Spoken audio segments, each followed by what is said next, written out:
was made up of primarily infantry, field artillery, cavalry, engineers, a very few scout car regiments, or armored regiments as they call them, a very few tanks, some MP units and division headquarters, but the main field branches of the Army were the infantry, the cavalry, and the field artillery, and the combat engineers. Now, the infantry was basically a regiment. Started off with a squad, was 8 men. It taken 4 squads to make a platoon, 4 platoons to make a company, and 4 companies to make a battalion, 3 battalions to make a regiment, and 3 regiments of infantry were in a division. And 2 or more divisions was a corps, and 2 or more corps was an army. So that's basically the way it went. Now, the division that had artillery units usually had 1 to 2 field artillery regiments back in the peace. I'm talking about up to 1940 now. Anything from there on back was they could have as many as 4 artillery regiments if they so desired, but it's just according to where they were stationed and what their purpose was. Now, the 1st Cavalry Division at Fort Bliss, Texas, the one that I originally went into when I went in the Army, had 2 brigades of cavalry and 1 regiment of artillery. Now, the 7th and 8th Cavalry Regiments, plus the 1st and 2nd Battalions of the 82nd Field Artillery and the 8th Engineers were stationed at Fort Bliss. The 5th Cavalry Regiment was stationed at Fort Clark, and the 12th Cavalry Regiment had 2 squadrons, and one squadron was Fort McIntyre, and one squadron was at Fort Brown. Now, a cavalry regiment had the same basically as an infantry. They had they instead of squads, they had 4s, and they had 8 sets of 4s made up of a platoon, and 4 platoons to the troop, 2 troops to the regiment, and of course the 4 regiments comprised the division. Now, the 1st Brigade of the 1st Cavalry Division had the 5th and 12th Regiments and the 1st Battalion of the 82nd Field Artillery. The 2nd Brigade, Cavalry Brigade, had the 7th and 8th Cavalry Regiments and the 2nd Battalion of the 82nd Field Artillery Regiment. Now, the battalion, I was in the 2nd Battalion of the 82nd Field Artillery. I started off in D Battery. They had two batteries, which was D and E. And then they had a battalion headquarters battery.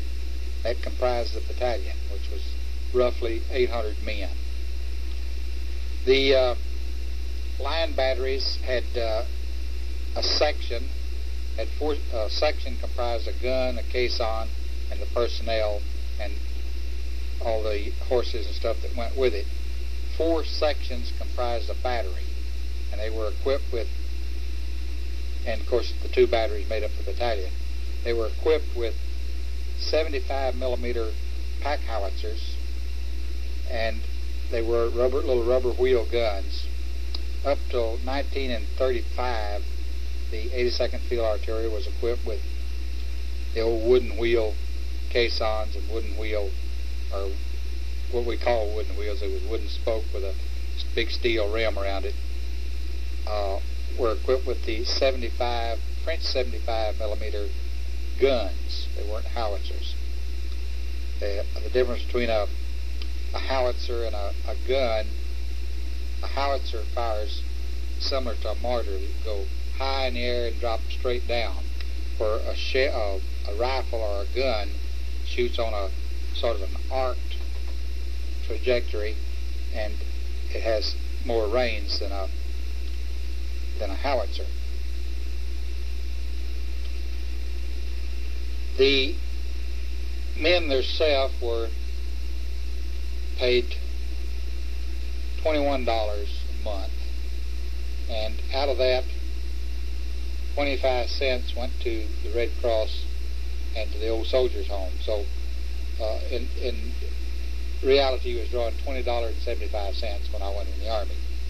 Out of that, you bought your laundry and paid for your laundry, and you bought a book of show checks, which entitled you to 10 shows a month at the Post Theater, a barber card or check, which would entitle you to 4 haircuts a month, canteen checks. You could buy $5 worth, or if you wanted to overextend into the next month and draw your next month's allowance, you could go up to $10, but then the next month you didn't have anything coming. So $5 usually was the limit that a man was allowed to draw on his canteen checks. The equipment, or the clothes we wore, were we had breeches. We didn't have had breeches and 16-inch boots. The boots had eyelets on the inside and hooks on the outside. They laced up all the way, and then you had regular khaki shirts, and in the wintertime you had OD, or elastic, they call them, OD elastic, and summertime it was khaki. And up till 1940, we even wore khaki blouses, and of course you had an overcoat and a mackinaw, and you had a garrison cap, and then we had drill caps, hats were like the drill sergeants of today wear. We call them Montana Peaks or campaign hats, and there was a felt hat with 4 crushes in the crown and a stiff brim, round. It was primarily made or designed to keep the sun off your head and out of your face. And in the cavalry or mounted units, we had chin straps that was supposed to go under your chin. A lot of the guys didn't like them, wore them in the back of their head when they could get away with them like the infantry did, but of course, being mounted, you were subject to losing your hat quite often. Then, of course, we had all the insignias that went in per units, and then you had your gunnery badges and your shooting badges and your anything you made expert in. You could make be an expert field artilleryman, which was a series of tests you had to take in communication, gunnery, different things they had set up. And after you were there 1 year, you could take your test, and you could, if you passed and made expert, it was $5 added to your pay each month, just same as the cavalrymen fired their rifle. If they made expert with a rifle, that was $5 extra a month. So you can see why some of the guys studied hard to try to get that extra $5, because back in them days it went a long way. Now each man, the difference, they had 4 types of artillery. Back in those days they had the horse artillery, horse-drawn artillery, motorized artillery, and tractor-drawn artillery. Now the horse artillery was usually assigned to a cavalry regiment. There wasn't but 5 or 6 regiments of horse artillery in the Army back in them days, and the 82nd happened to be one because it was assigned to the 1st Cavalry Division. A horse-drawn artillery now get back to the horse artillery, every man in the section or every man in the battery was mounted on a horse. There was nobody riding the guns or the caissons or the wagons or anything. Everybody rode a horse. That was to keep up with the cavalry. The horse-drawn artillery was the cannoneers rode the caissons. Only the drivers and the chief of section rode horses. Everybody else either rode the caissons or the limbers, even including the gunner corporal. And of course, the motorized artillery was ones that was, and the horse-drawn artillery was usually assigned to an infantry division. Also, the motorized artillery was assigned to an infantry division, and the tractor-drawn artillery, which was the heavy artillery, which I mean the 155, what we later called long toms, or 155 rifles, or the 8-inch or the 240 millimeter guns, and they had very few of those back in the 30s. They had a few 155 howitzer battalions. They were the old Snyders. They had one down at Fort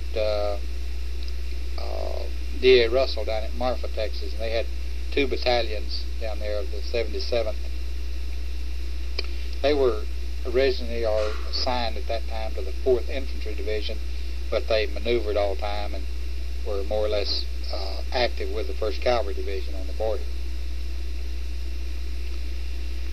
The 105s were almost non-existent. They had just some experimental battalions back in the 30s playing around with 105s. Everything mostly from in the horse-drawn and horse artillery, and most of the motorized were 75s, either the 75 short barrel howitzers or the 75 American 75 rifles.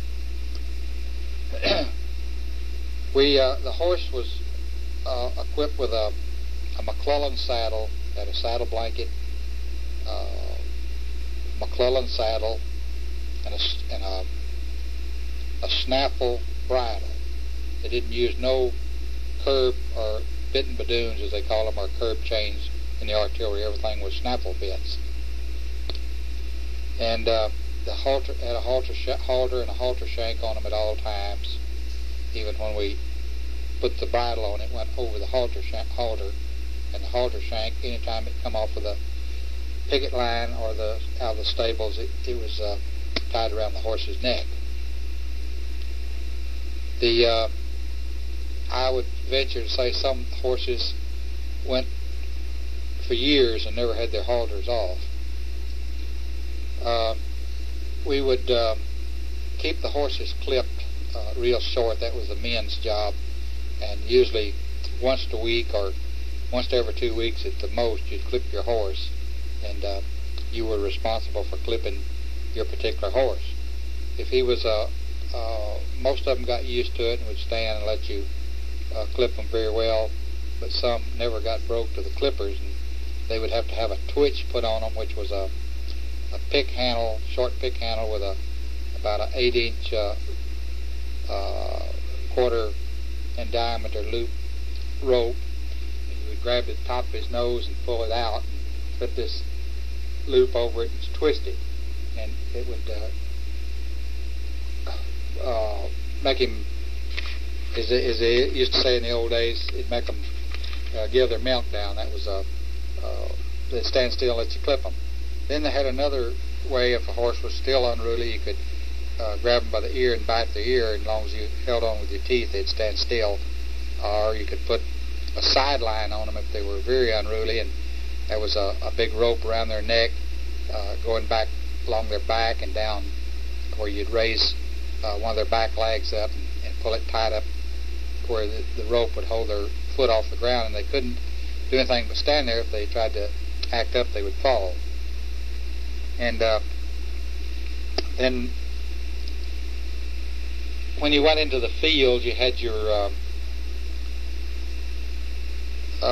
cattle roll, which was that was where you had your shelter half and your blanket and your tent pegs and pole, and it was rolled in a long roll about 4 foot long, and it went around the back of your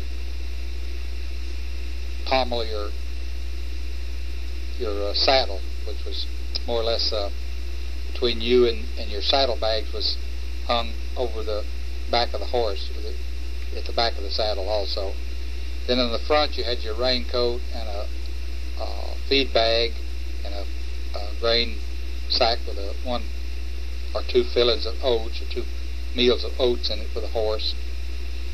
And in the artillery, the drivers, they got to ride a naked saddle. All their pack went on the off saddle of the horse.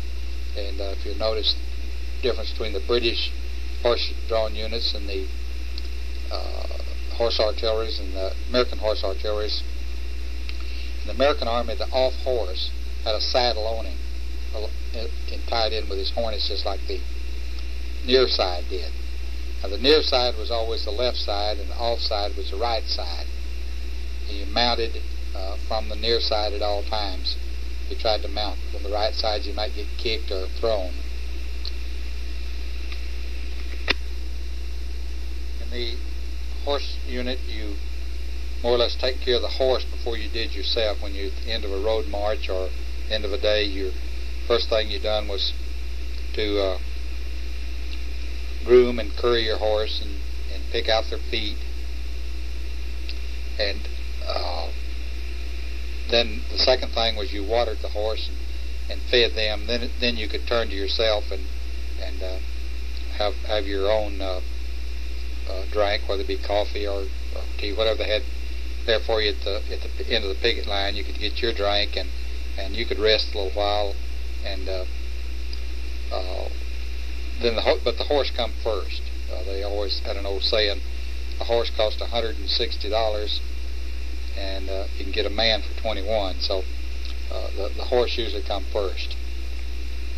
Now this is all in the artillery I'm talking about. Now the drill was basically the foot drill, or the dismounted drill was basically what the infantry had. We were formed in squads, and to march off, you usually went into squads left or squads right, and that put you in a column of squads.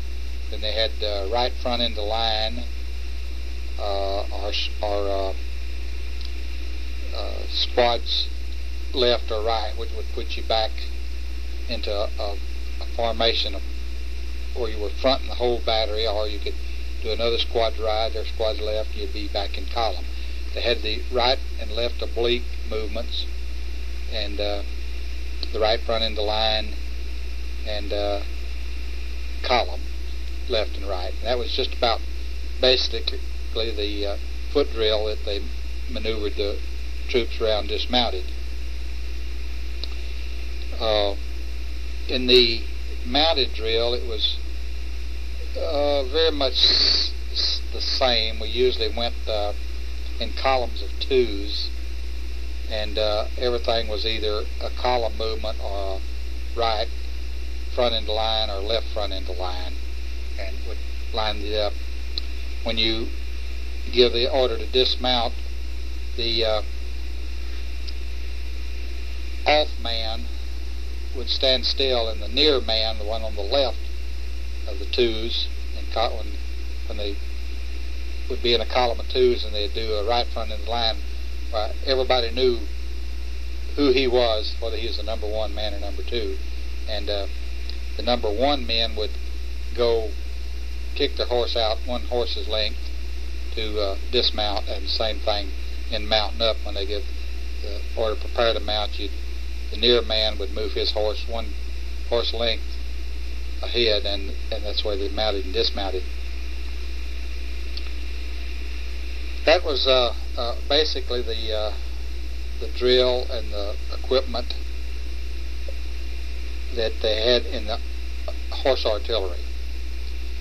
Now in the cavalry, they were still basically the same thing. They traveled usually in sets of 2s, and sometimes in sets of 4s. They had, especially on their foot drill, they always, instead of squads, it was 4s left or 4s right, and fours right front into line, and platoons right front into line, and column right front into line, and the oblique movements and the column movements until the flank movements come in after World War II started. That's when they had the right flank or left flank come in to move where they could move a big body of men very simply.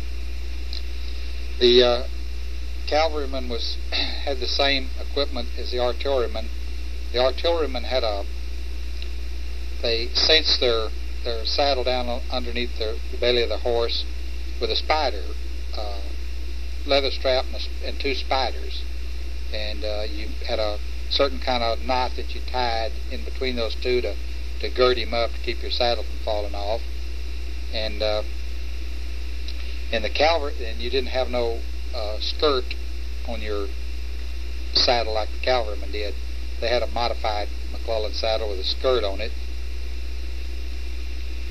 They used wooden stirrups where the artillery used steel stirrups, and they used a mohair cinch with buckles on each side, where you could just had three leather straps with buckles on them, and you could just reach on there and grab your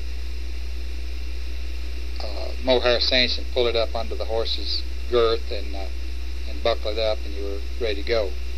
Now the cavalryman carried where the artilleryman only carried for a sidearm a 45 caliber pistol. The outriders, or the flank protectors, were Browning automatic riflemen, but they carried their Browning automatic rifle on an off horse. And then in the cavalry, every man carried a rifle. They had a pistol, 45 pistol, and each man had a rifle. They carried it in a rifle boot that went underneath their left leg and come up by the horse's left neck, or the near side of his neck. They had what you call a bit and badoon, which was a snaffle bit and then a curb bit and a chain. So they really had 4 reins to hold, where the artilleryman only had 2, one on each side. And of course the curb chain, you had to be very careful and be schooled quite thoroughly on how to use that, or you could break your horse's jaw if you jerked him or pulled up on him too fast with a curb bit. And of course the cavalryman considered the fact that they needed the curb bit and curb chain to stop their horse faster and than the artilleryman did. But anyway, they had all the extra stuff on their horse. They used the same pommel roll, cantle roll, and on the pommel, along with their grain sack and feed bag, they had their raincoat. And many a raincoat's been wore out there in El Paso just carrying it on the horse, because it rains so seldom. By the time you got your raincoat off and on, the rain was over. So, and usually you was glad to see it rain. You'd welcome the fact to get wet just to cool off a little bit. The cavalrymen were dressed exactly like the artillery. Boots and breeches and campaign hat was drill uniform. We had blue fatigue clothes for work. Then we had dress clothes. If you wanted to, you were permitted to wear slacks and Oxfords with your blouse, providing you bought the slacks yourself. They weren't issued. And many a guy bought a pair of slacks, or you'd buy a roll of cloth, and the tailor shop would make you a pair of slacks. I think all this you're looking at about drawing the roll of cloth for $4 and about $3.50 for the tailor to make them. So you're looking at less than $10 to get a pair of OD Surge slacks made, so that you wouldn't have to wear your boots and breeches to town.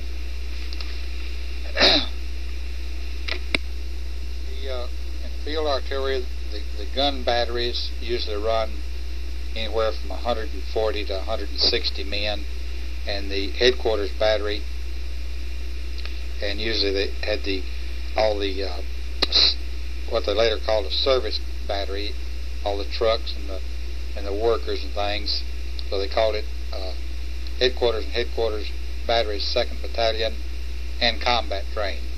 And they usually run somewhere close to 200 to 220 men, because they had an extra lot of stuff to do. They had the communications, all the communications to take care of. We used a EE8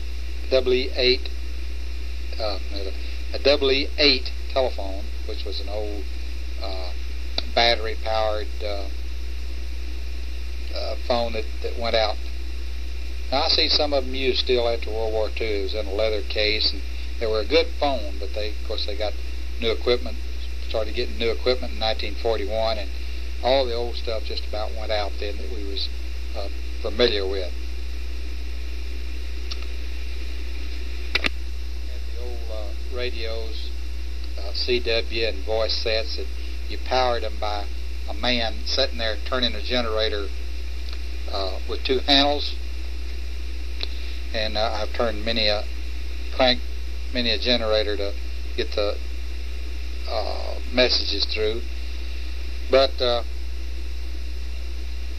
then they had for transportation in the cavalry and the in the artillery were wagons. They had wagons that was pulled by either 4 mules or 6 horses, and they usually pull the stable gang had wagons, and they carried the compost out to the compost pits or dumps, and they hauled in cleachy rock to put into the stables. The stables had big racks in them where you could put maybe 25, 30 bales of hay for the horses for the night. The horse was allowed 10 pounds of hay and 3 pounds of oats a day. I think that was the ration for them. Then when you'd go on a road march, you were allowed to trot 10 minutes, walk 5, trot 10, walk 5, and at the end of the after 55 minutes, you dismounted and led your horse for the last 5 minutes. And then you mounted back up, and it was the same: trot 10, walk 5, trot 10, walk 5, on, and that could go on all day. We could come from Diana, New Mexico, which was a firing range for both the artillery and the cavalries, and we could come from Diana, New Mexico, and it was 29 miles up there by the road that from Fort Bliss, and we could make it in about 3.5 hours. So they traveled pretty good when they wanted to. They could really reach out there and get the miles. We had bugle calls. The bugler rode with the battalion commander usually, or if it was a smaller unit, then he rode with the battery commander, and he would usually sound trot and walk and dismount and mount, and officer's call or whatever they wanted to have you sound up and down the column. They had the regular infantry type bugle, which was a key of G slide to F, and then they had the little field bugles, which was the cavalry bugle, which they didn't hardly anyone use, or we didn't use them at Fort Bliss because they were A in the key of A, and it was just too hard for the buglers to blow, especially mounted on horseback. They might have used them back in the old days, but up in my time they didn't use them. They used the infantry field bugle or the infantry key of G bugle. There's a lot of good times in the horse units too. You once a week they had what they call monkey drill. You could sometimes it was without a saddle, sometimes even with a saddle, and you stripped off all your clothes, stripped off your boots, and just kept your socks on and your breeches and stripped off your shirt, and they'd have tug of wars on horseback, or Indian wrestling on horseback, or races, dismounts, and mount ups, in teams, see which one could get it done the fastest. And it was just more or less play. You just was playing on the back of your horse, or it amounted to. You was really you were still in a formation, but they just called it monkey drill. And